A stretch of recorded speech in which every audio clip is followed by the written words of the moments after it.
नमस्ते दोस्तों, हम जा रहे हैं एक नाच गीत गाओ। अच्छा लगे लाइक सब्सक्राइब कमेंट बॉक्स में जरूर बताएं।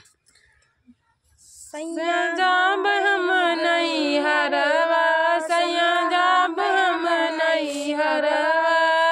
सास बोले पूछब ससुर जी से पूछब, सास जी से पूछब ससुर जी से पूछब, सास जी से हजार गरिया, सास दे हजार गरिया।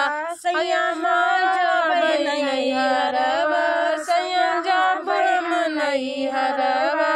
जेठ जी से पूछब जेठानी जी से पूछब, जेठ जी से पूछब जेठानी जी से पूछब।